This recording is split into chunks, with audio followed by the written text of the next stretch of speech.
नमस्कार, ओंकार न्यूज देख रहे हैं आप। आपके साथ मैं हूं आस्था श्रीवास्तव। तो आज पीएडी के बारे में खास चर्चा करेंगे। बता दें, कई लोग ऐसे होते हैं जो कि ज्यादा सोते हैं और कई लोग ऐसे भी होते हैं जो कि सोते ही नहीं हैं। एक्सपर्ट बताते हैं कि हर इंसान को कम से कम 7 से 8 घंटे की नींद लेनी चाहिए। हाल ही में स्वीडन में हुई स्टडी में ये बात भी सामने आई है। बता दें, 5 घंटे से भी कम नींद लेने वाले को पेरिफेरल आर्टरी डिसीज पाया जाता है।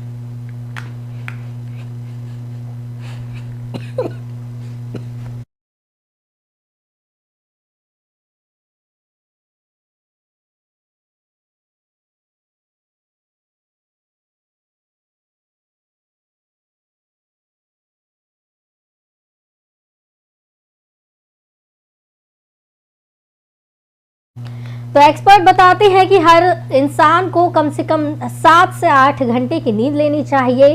हाल ही में स्वीडन में हुई स्टडी में ये बात सामने आई है कि जो लोग 5 घंटे से भी कम नींद लेते हैं उनमें पेरिफेरल आर्टरी डिसीज पाया जाता है।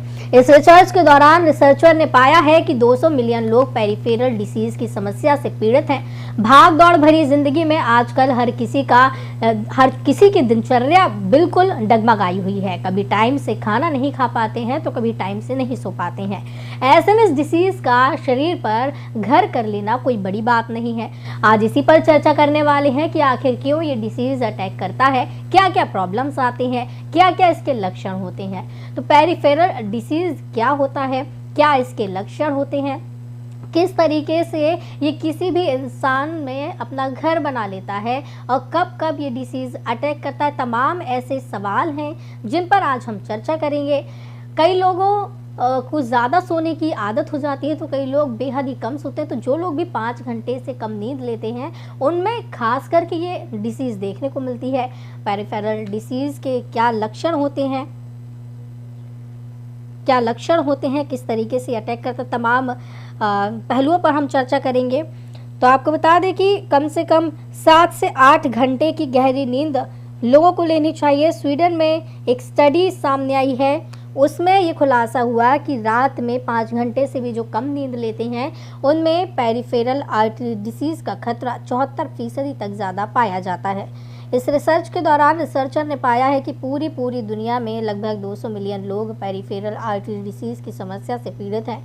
एक स्टेटमेंट जारी कर इस रिसर्च से जुड़े रिसर्चर ने बताया है कि रात के समय भरपूर नींद लेना और दिन में नैपिंग की वजह से कोरोनरी आर्टरी डिसीज़ का खतरा काफ़ी बढ़ जाता है।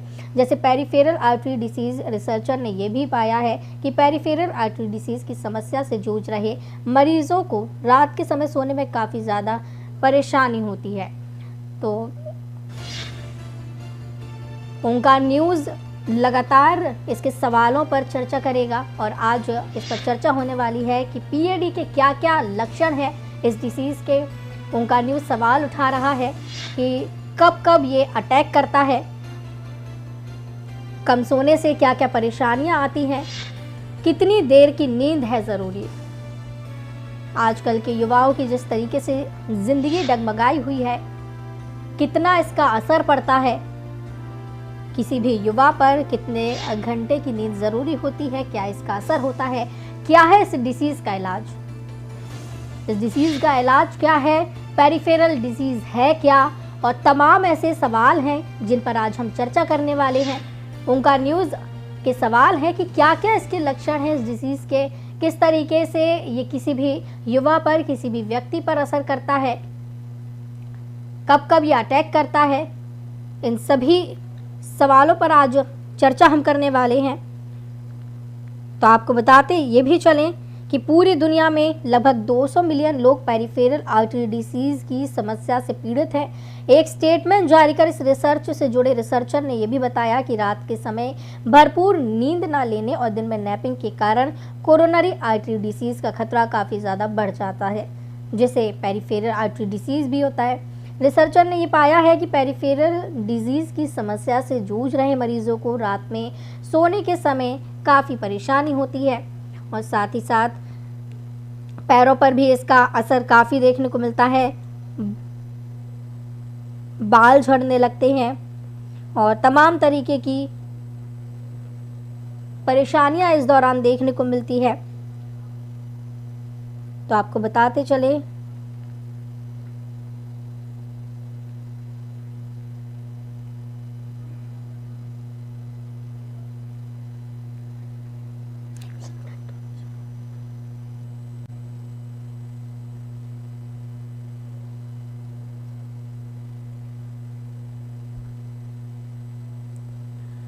तो आपको बता दें कि पेरिफेरल वेस्कुलर बीमारी भी इसे कहा जाता है। इस स्थिति में शरीर के किसी भी भाग में धमनियों के अंदर वसा, कोलेस्ट्रॉल, कैल्शियम आदि के साथ जमा होने लगती है। ये समस्या प्रमुख रूप से हाथ और पैरों की धमनियों में पाई जाती है। इस तरह के प्लेग के जमा होने यानी कि एथेरोमा की वजह से पूरे शरीर में कम मात्रा में खून का प्रवाह होने लगता है। पीएडी की अगर बात करें तो आमतौर पर पैरों और हाथों को ये प्रभावित करता है, इसलिए जागने के दौरान ये पैरों में दर्द उत्पन्न करता है और गंभीर मामलों में यह अवसाद का कारण बन सकता है और यहाँ तक कि पैर काटने भी इस दौरान पड़ सकते हैं। ये बीमारी उम्र पर भी निर्भर करती है। उम्र अधिक होने पर जोखिम अधिक होता है। ये स्त्री पुरुष दोनों को ही हो सकती है और परिवारों में चल सकता है। तो बता दें कि पीएडी होने के खतरे को धूम्रपान, मधुमेह, मोटापा, उच्च रक्तचाप ये सभी चीज़ें बढ़ाती हैं। सबसे आम लक्षण इसका जो होता है उस दौरान व्यक्ति लंगड़ाकर चलने लगता है। चलने और व्यायाम करते समय ये पैर की मांसपेशियों में दर्द पैदा करता है। इसलिए होता है ऐसा क्योंकि मांसपेशियों को पर्याप्त मात्रा में ऑक्सीजन और विभिन्न आवश्यक पोषक तत्वों के लिए रक्त की आपूर्ति नहीं हो पाती है। जब किसी मांसपेशी को आराम मिलता है तो रोगी अपनी आम गतिविधि को बढ़ा सकता है। रक्त की आपूर्ति की पर्याप्त मात्रा के कारण त्वचा और उस हिस्से के नरम जो ऊतक होते हैं, जो स्किन होती है, वो भी प्रभावित होती है। पैर की मांसपेशियां पीएडी से बुरी तरह प्रभावित होती हैं क्योंकि ये मांसपेशियां हृदय से बहुत ज़्यादा दूर होती हैं। तो बता दें कि कोरोनरी धमनी एक ऐसी स्थिति है जिसमें वसा, कोलेस्ट्रॉल की तरफ से बनाई गई पट्टिका जो है वो हृदय की धमनियों के अंदर जमा हो जाती है। इसको एथेरोस्क्लेरोसिस के रूप में भी जाना जाता है। तो आज हम पीएडी के बारे में ही चर्चा करने वाले हैं। तो इस चर्चा में शामिल होने के लिए हमारे साथ डॉक्टर निमेश जी देसाई, मनोचिकित्सक, और ममतामयी प्रियदर्शनी जो कि वैज्ञानिक है वो जुड़ी हुई हैं। बहुत बहुत स्वागत है आपका ओंकार न्यूज में।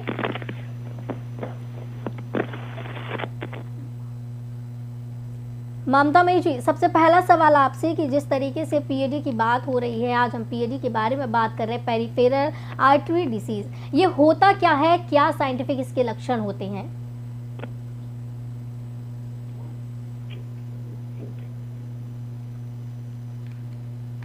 ममतामयी जी, आवाज आप तक पहुंच पा रही है?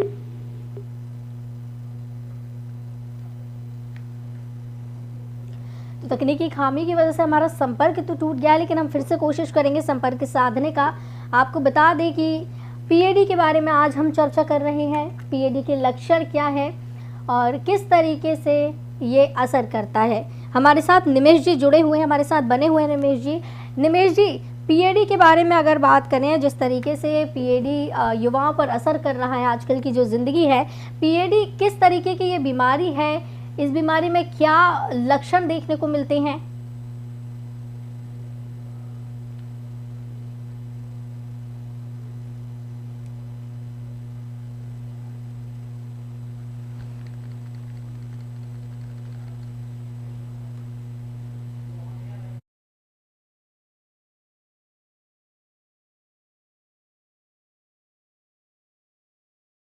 ये खामी की वजह से हमारा संपर्क टूट गया है। हम फिर से कोशिश करेंगे संपर्क साधने का।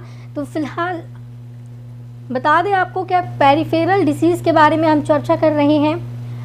इस डिसीज़ का क्या असर होता है युवाओं पर, किस तरीके से ये अटैक करता है, क्या इसके लक्षण हैं, युवाओं के लिए या फिर किसी भी व्यक्ति के लिए कितनी देर की नींद ज़रूरी है, इन सभी सवालों के जवाब आज हमें मिलेंगे और इन सभी पहलुओं पर आज हम चर्चा करेंगे। तो आपको ये भी बता दें कि हम पेरिफेरल वेस्कुलर बीमारी भी इसे कहा जाता है। इस स्थिति में शरीर के किसी भी भाग में धमनियों के अंदर वसा, कोलेस्ट्रॉल, कैल्शियम आदि के साथ जमा होने ये लगती है। ये समस्या प्रमुख रूप से हाथ और पैरों पर असर करती है।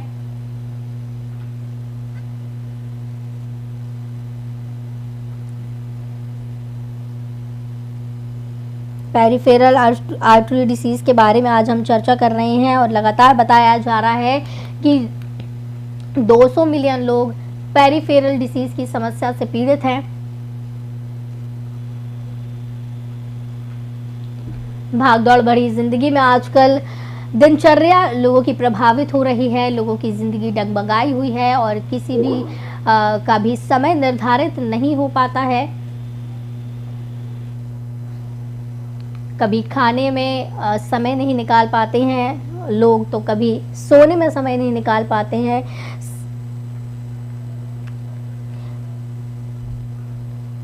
एक बार फिर हमारे साथ डॉक्टर निमेश जी जुड़ गए हैं। निमेश जी, बहुत स्वागत है आपका ओंकार न्यूज में।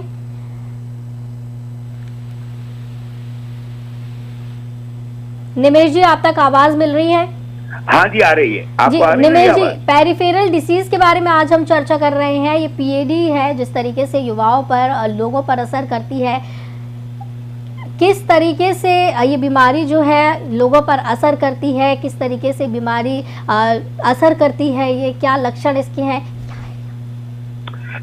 बात करनी थी हमने नींद की समस्या की ना जी। ये जो डिसीज है नींद की वजह से ही होती है, कम सोने की वजह से। आप जी, जैसे आप कह रही थी अभी, जो मैंने सुना, जीवन शैली इतनी बदल गई है। मानव समाज हर वक्त बदलता रहा है, लेकिन पिछले कुछ सालों में, खासकर 21वीं सदी में, जीवन शैली इतनी बदल गई है कि नींद की और पूरी लाइफस्टाइल की, डेली शेड्यूल की समस्या हो गई ना। तो नींद के बारे में ये जरूर समझें कि आमतौर पे औसतन 6 से 8 घंटे के बीच नींद एक दिन में होना स्वास्थ्य के लिए अच्छा रहता है। अगर बहुत कम नींद रहेगी तो नॉट ओनली अगले दिन या 1-2 दिन के लिए समस्या होगी, लेकिन वो कलेक्शन भी होता है, तो जिसको कहते हैं अंग्रेजी में स्लीप डेट। तो आधुनिक शहरी प्रेशर वाली जीवन शैली में जैसे व्यक्तियों का स्लीप अकाउंट स्लीप डेट में जमा होता रहता है, तो स्वास्थ्य पे, मानसिक और शारीरिक स्वास्थ्य पे और नेगेटिव असर ही होता है। ये तो पक्की बात है। और उसके लिए दवाई कम इस्तेमाल करके, जहां जरूरी हो दवाई इस्तेमाल की जाए, लेकिन दवाई से पहले जीवन शैली बदली जाए, और जिसको कहते हैं स्लीप हाइजीन। जैसे फिजिकल हाइजीन की हम बात करें, जैसे महामारी में हम सीख गए फिजिकल हाइजीन। जी बिल्कुल। ममता मई जी भी हमारे साथ जुड़ी है। ममता मई जी, जिस तरीके से नींद की हम बात कर रहे हैं, आज की जो दिनचर्या है वहाँ लोगों की जिंदगी डगमगाई हुई है, दिनचर्या डगमगाई हुई है। किसी के पास खाने समय नहीं है, सोने समय नहीं है, तो दिनचर्या किस तरीके से बनाई जा सकती है और नींद को किस तरीके से प्रॉपर तरीके से लिया जा सकता है? कितनी नींद जरूरी होती है? जी, बहुत बहुत धन्यवाद आपका मुझे यहाँ पे बुलाने के लिए। आप बिल्कुल बहुत ज्वलंत मुद्दे पे हम आज बात कर रहे हैं कि नींद अगर सही समय पे नहीं आ रही है, और जिस तरह से स्लीप डिप्राइव्ड लोग हो रहे हैं, जिसके कारण कई बीमारियां हो रही है, जिसमें पेरिफेरल जो परिधीय धमनी रोग की आपने बात की, ये प्रमुख है। तो एक्चुअली क्या हो रहा है कि आजकल कई इतना ज्यादा लोग एक्टिव रह रहे हैं, और यंगस्टर स्पेसिफिकली वो प्रॉपर टाइम पे सो नहीं पाते हैं, कम एक्सरसाइज कर रहे हैं, स्क्रीन टाइम आजकल बहुत ज्यादा है, स्मोकिंग है, कैफीन बहुत समय पे लेना, मतलब कई बार लेना, और रात में काम करते हैं। इन सब कारण से जो है, या कोई मेडिकल कंडीशन हो या कोई मेडिसिन ले रहे हो, एक्टिव, इस कारण से नींद के समय में जो परिवर्तन हो रहा है, जो आजकल इतने कम एज में भी आजकल हार्ट डिजीज और जो कई बीमारियां हो रही है, जिसके कारण लोगों को नींद की गोली का सहारा लेना पड़ रहा है। जी बिल्कुल। और निमेश जी, जिस तरीके से ये युवाओं में और जो बढ़ती उम्र के साथ ये चीज़ बढ़ती हुई नज़र आ रही है, क्योंकि आजकल जितना अपनी जीवन शैली में लोग बिजी होते हुए नज़र आ रहे हैं, उतनी ही लोगों की नींद जो है वो कम होती हुई दिखती है। तो इसका अगर मानसिक तौर पर देखें तो क्या प्रभाव किसी भी व्यक्ति के जीवन पर पड़ सकता है? क्या असर इसका दिमाग पर पड़ सकता है? ऐसा है कि हर प्रकार का प्रभाव पड़ेगा। डिप्रेशन और एंग्जाइटी का लक्षण हो सकता है अनिद्रा। तो अगर अनिद्रा की समस्या है, उसको पहले सिम्टम के रूप में देखा जाए कि वो मानसिक या शारीरिक बीमारी का लक्षण हो। दूसरे, वो असर हो सकता है, कारण हो सकता है बीमारी होने का। अगर लंबे अरसे तक अनिद्रा रहेगी, जैसे हम दोनों मेडिकल साथी कह रहे हैं, लंबे समय तक अनिद्रा रहेगी तो शारीरिक बीमारियां, मानसिक बीमारियां बढ़ेगी। तीसरे, बहुत कम तादाद में, लेकिन कुछ व्यक्तियों में नींद की बुनियादी समस्या रहेगी। तो अगर ये है तो उसकी भी जांच होना जरूरी है। मुझे लगता है एक बार फिर रास्ता उस पर आ जाए, जो डॉक्टर प्रियदर्शनी और हम दोनों कह रहे हैं, जो स्लीप हाइजीन के इश्यूज हैं वो बहुत महत्व रखते हैं। और जो टेक्नोलॉजी है, मॉडर्न टेक्नोलॉजी और मोबाइल और नेट अवेलेबिलिटी, जबकि बहुत अच्छी चीज है मानव जाति के लिए मोटे तौर पे, उसके दुष्प्रभाव में से एक है नींद की जो हाइजीन, स्लीप हाइजीन पे असर, युवा वर्ग पे अलग कारणों से, एडल्ट वर्किंग प्रोफेशनल में अलग कारणों से, और बुजुर्गों में और अधेड़ वर्ग की उम्रों में दूसरे कारणों से। लेकिन अलग अलग कारणों से लेके मोबाइल यूज और लैपटॉप की जो यूज है वो देर रात तक चलती रहती है। तो स्लीप हाइजीन का सबसे पहला मुद्दा 21वीं सदी में ये रहेगा, हम सब याद रखें कि सोने जाएं उससे पहले आधा एक घंटे से पहले आप अपने आप को इन इलेक्ट्रॉनिक गैजेट से दूर रखें। जी जी बिल्कुल। आखिरी मिनट तक आप मूवी देख रहे हैं, कुछ व्हाट्सएप पे देख रहे हैं, एक्साइटिंग न्यूज देख रहे हैं, हॉरर मूवी देख रहे हैं, और फिर जाके नींद करने की कोशिश करें तो नींद आसानी से नहीं आएगी। बिल्कुल, तो स्लीप सबसे पहला मुद्दा ये कि गैजेट को आधे एक घंटे पहले अपने आप से दूर कर दें। आखिरी आधा एक घंटा हर रोज सोने जाएं उससे पहले थोड़ी शांति में, थोड़े अपने साथ या परिवार के मित्रों के साथ बिताएं। बाकी आम चीजें बिल्कुल, कहीं ना कहीं ये टेक्निकल जो एक तकनीक की जो एक समस्या है, क्योंकि कहीं ना कहीं तकनीक आई थी ताकि आसान हो सके ज़िंदगी, लेकिन कई लोग जो हैं वो इसमें बिल्कुल ऐसे लिप्त हो जाते हैं कि किसी और का उनको ध्यान नहीं रहता, किसी और काम का उनको ध्यान नहीं रहता। ममता में जो अनिद्रा की जिस तरीके से बात हो रही है, क्या आपको लगता है कि इससे और क्या क्या बीमारियां हो सकती हैं? क्योंकि अनिद्रा, पीएडी ये सिर्फ सिम्टम के रूप में भी देख सकते हैं, जैसा कि विनाजू ने बताया है। जी, आपने बिल्कुल सही कहा। एक हम लोग पढ़ते थे जो अभी सच भी हो गया है कि सर्केडियन रिदम वो आजकल बहुत इम्पोर्टेंट हो गया है कि हमारे जैसे हर किसी का बायोलॉजिकल क्लॉक होता है, हमारा बॉडी का एक क्लॉक होता है कि हमें इतने बजे जागना चाहिए, इतने बजे ये हार्मोन सीक्रेट होगा जिसके कारण आपकी एक्टिविटी ज्यादा होगी। सुबह ब्रह्म मुहूर्त का जो टाइम होता है 5-6 बजे के पहले, एक रिदम की पूरी साइकिल है, उसको आजकल साइंटिस्ट भी उसको रिलेट कर रहे हैं नींद के साथ। तो हमें उस रिदम को मेंटेन करना है। जैसे कि अगर हम सोने जा रहे हैं, जैसे इन्होंने कहा, नीली लाइट का बहुत ज्यादा प्रभाव पड़ता है जिसके कारण हम ज्यादा अलर्ट होते हैं। जो नीली लाइट आजकल स्क्रीन में बहुत ज्यादा जैसे यूज हो जाता है, हम सोने के साथ साथ बाजू में मोबाइल रख रहे हैं, उसकी लाइट पड़ रही है, या हम अंधेरा नहीं कर रहे, जिसके कारण एक हार्मोन जो मेलेटोनिन है उसका सिक्रेशन कम होता है, तो हमारी नींद प्रभावित होती है। और बच्चों का, जैसे टीनेजर्स की मैं बात करूं तो टीनेजर्स 8 घंटे सोना जरूरी है। उन लोगों के जो प्यूबर्टी हार्मोन है उसके कारण 1-2 घंटे उनका डिले हो जाता है स्लिप, सुबह उठ करके एक्टिव हो जाता है। एक टैबू हो गया है कि आप जितना एक्टिव है आप उतने अच्छे हैं, उसमें स्लीप को हम लोग छोड़ रहे हैं। मतलब हम लोग सोचते हैं कि नहीं, सोना कोई इम्पोर्टेंट नहीं है, लेकिन अगर आप 8 घंटे सोएंगे नहीं तो आपकी जो डिफरेंट हार्मोन्स है उस तरह से वर्क नहीं करेंगे, आप उल्टे स्लिप डिप्राइव्ड होकर कम एक्टिव होंगे। साथ में अनिद्रा के कारण जो कई बीमारियां होती है, जैसे चिड़चिड़ापन बहुत ज्यादा हो जाएगा, या स्वास्थ्य रिलेटेड इश्यूज हो जाएंगे। आपका कंसंट्रेशन, जो एकाग्रता है, आजकल बहुत अटेंशन स्पैन कम हो गया है युवाओं का, मतलब 2 मिनट से ज्यादा कुछ सुनना नहीं चाहते हैं, तो वो ठीक नहीं रहेगा। तो इस तरह से आगे जाके कई हार्मोनल थायराइड और कई जो बीमारियां हो रही हैं, ये सब नींद से ही रिलेटेड है। क्योंकि 8x3 का रूल पहले भी था कि 8 घंटा हम सोएं, 8 घंटा हम काम करें, और 8 घंटा जो भी हम एक्टिविटी जो सोशल लाइफ में गुजारें, ये हमारी शुरू से परंपरा रही है। पर आजकल हम इतना काम करने के बीच में ये भूल जाते हैं कि हमारे लिए नींद 8 घंटे बॉडी के सेल्स के रिपेयर करने के लिए बहुत जरूरी है। जी बिल्कुल, जिस तरीके से आप बात कर रही हैं सही बात है कि इतना काम करने में लोग बिजी हो जाते हैं कि भूल जाते हैं कि उन्हें नींद भी लेनी है।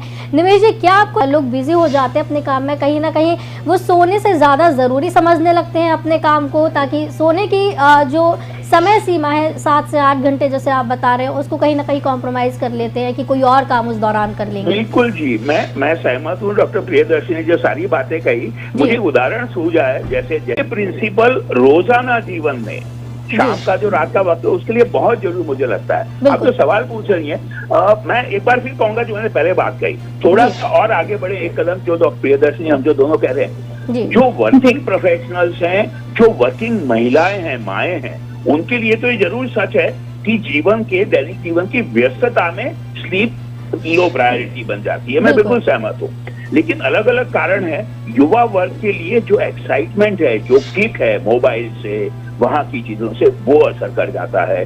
जो अधेड़ उम्र के खाली पन के मरीज हैं या जी। बुजुर्ग अवस्था में लोग हैं, उनके लिए कारण अलग हो जाता है। पूरे 24 घंटे खालीपन सा रहता है, दिन में थोड़ी नींद कर लिए तो रात में नींद नहीं आती। तो जी। थोड़ा सा मैं आगे एक कदम और बढ़ाना की चर्चा हुए चाहूंगा कि अलग अलग वर्गों के लिए अलग अलग उम्र के मुताबिक कारण थोड़े अलग रहते हैं कि अनिद्रा की समस्या क्यों है, जी बिल्कुल। और हम हमारी खुद की सिचुएशन समझ के उसको एनालाइज करके उसका मुताबिक सॉल्यूशन ढूंढे। जी बिल्कुल। और जिस तरीके से हम बात कर रहे हैं, पीएडी भी इसमें शामिल है, क्योंकि अनिद्रा की वजह से पीएडी भी होता है। कहीं ना कहीं ये बीमारी इतनी ज़्यादा बढ़ जाती है, चलने फिरने में, हाथों में काफ़ी समस्या आने लगती है, इस दौरान पैर काटने तक की नौबत आती है। अगर ये समस्या इतनी ज़्यादा बढ़ जाती है तो इसको कैसे रोका जा सकता है? क्या ऐसा उपाय करना चाहिए निमेश जी कि ये कम हो जाए या फिर इस तरीके की कोई समस्या ना हो? देखिए, अगर मैं कहूँ सबसे पहले तो पूरे स्वास्थ्य के बारे में, शारीरिक और मानसिक स्वास्थ्य, स्लीप को इंक्लूड करते हुए सेल्फ डिसिप्लिन है, खुद को रिव्यू कर ले। अगर अपनी जीवन शैली ठीक करके समस्या ठीक हो सके तो बहुत अच्छी बात है। हमारे किसी के पास, डॉक्टर के पास ना आना पड़े किसी को तो बहुत अच्छी बात है। अगर जरूरी हो तो फैमिली डॉक्टर से या किसी डॉक्टर से सलाह करें। हो सकता है कुछ केसेस में लेबोरेटरी टेस्ट इंक्लूडिंग जिसको कहते हैं sleep laboratory, overnight sleep EEG भी होता है। तो अगर जरूरी हो कुछ केसेस में स्लीप लैब में स्टडीज हों, तो अगर कुछ केसेस में डॉक्टरी सलाह की या लेबोरेटरी की जरूरत है तो वो करें और उसके मुताबिक इलाज करें। लेकिन जो हम तीनों बात कर रहे हैं आज, मोटे तौर पे 21वीं सदी में नींद की जो समस्या है, निद्रा की, वो ऐसी है जो अपने आप ठीक कर सकता है हर व्यक्ति। जी। तो सेल्फ डिसिप्लिन और रिव्यू की जरूरत है सबसे पहले। जी बिल्कुल, इस चीज़ की काफ़ी ज़रूरत है। और ममता माई जी, एक रिपोर्ट सामने आई है, ये कि स्वीडन की रिपोर्ट है जिसमें रिसर्च में आया है कि 200 मिलियन लोग पेरिफेरल डिसीज से ग्रस्त थे। अब इतनी बड़ी संख्या में जब बीमारी लोगों को हो रही है तो क्या ऐसी चीज़ें हैं जो कि लोगों को जीवन शैली में शामिल करना चाहिए, दिनचर्या में शामिल करना चाहिए कि कोई भी बीमारी ना हो? क्या क्या ऐसी चीज़ें शामिल की जा सकती हैं? जी, बहुत अच्छा टॉपिक है ये और बहुत अच्छा सवाल भी है। बहुत धन्यवाद करती हूँ इसके लिए। सबसे पहले तो हमें, चाहे यंग हो, जैसे डॉक्टर साहब कह रहे थे कि हर उम्र के मुताबिक हमें अपने लाइफस्टाइल को मैनेज करना पड़ेगा। हमारे लिए क्या जरूरी है, लाइफस्टाइल जो हमारे सराउंडिंग है, हम कैफीन बहुत ज्यादा ना लें दिन भर में। हम आजकल एक्सरसाइज कर रहे हैं, लोग जिम में जा रहे हैं, उसके साथ बहुत ज्यादा स्टेरॉइड ले रहे हैं, प्रोटीन ज्यादा ले रहे हैं, जबकि आपकी बॉडी को जरूरत नहीं है उतनी। वो आप डॉक्टर्स की सलाह से लें। साथ में स्क्रीन टाइम, जैसे कि होता है कि मैं हमेशा अपने आसपास लोगों को इसके लिए प्रमोट करती हूँ कि उतनी ही जरूरत है। जैसे आप डॉक्टर्स हैं या कोई ऐसे प्रोफेशनल है जिनका मोबाइल के बिना काम नहीं चलेगा, उनके लिए तो जरूरत है। लेकिन कुछ लैंडलाइन हो या कुछ उस तरह का फोन हो कि जब परिवार में, घर में आप पहुंचे तो उसको थोड़ा सा बेडरूम से बाहर रखें। बेडरूम में ना टीवी रखें या ना इस तरह का ऐसी लाइट्स रखें या मोबाइल रखें। जो बच्चे, उसके साथ आप अपने आप को थोड़ा सा एक्सरसाइज या मॉर्निंग वॉक, जैसा भी आपको डॉक्टर सलाह देते हैं कि आपको ये एक्सरसाइज करनी चाहिए, वो करिए। और अगर आपको उसके बाद भी अगर कुछ नहीं हो पा रहा है तो कॉग्निटिव बिहेवियरल थेरेपी होती है कि आप अपने मिल करके उसको थेरेपी लीजिए, या तो फिर आप कोई मेडिटेशन कीजिए। किसी भी तरह से अपने मानसिक, मतलब अपने दिमाग को शांत करिए और मेंटल अलर्टनेस को फॉर द टाइम बिंग थोड़ा सा कम कीजिए, जो हमारे सेल्स को रिपेयर करने का मौका मिले। आप दौड़ते हैं, थकते हैं, 5 मिनट के लिए रुकते हैं, फिर एनर्जी गेन करते हैं, फिर काम करते हैं। नहीं तो आप ओवर एग्जॉस्टेड हो जाएंगे। तो वो जो 5 मिनट का जो थक के बाद जो रुकते हैं ना, वो स्लीप है हमारी बॉडी के लिए। 24 घंटे में ये 8 घंटा बहुत जरूरी है। बिल्कुल बिल्कुल, बेहद ज़रूरी होते हैं ये। और कहीं ना कहीं अब जो है लोगों को समय निकालने की भी इसके लिए ज़रूरत है कि एक दिनचर्या को मेंटेन करें, समय जो साइकिल है, स्लीप साइकिल है, उसको सही तरीके से फॉलो करें।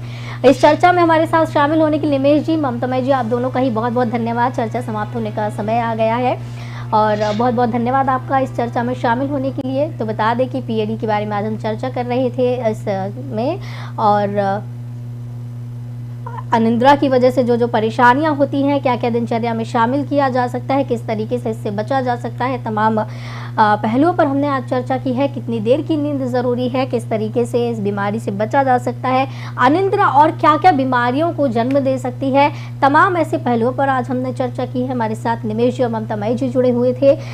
दोनों ने ही काफ़ी साझा की है जानकारी और पेरिफेरल डिसीज़ के बारे में, अनिद्रा के बारे में और तमाम पहलुओं पर चर्चा की गई है। तो एक रिपोर्ट भी सामने आई है, स्वीडन की रिपोर्ट है। इस रिसर्च के दौरान पाया गया है कि 200 मिलियन लोग पेरिफेरल डिसीज की समस्या से पीड़ित हैं और आजकल की जो भागदौड़ बड़ी जिंदगी है, हर किसी की दिनचर्या खराब हुई है। तो कहीं ना कहीं अब जो है इस दिनचर्या को भी सही करने की जरूरत है। आज की इस चर्चा में मेरे साथ फिलहाल इतना ही। आप देखते रहिए ओंकार न्यूज। नमस्कार।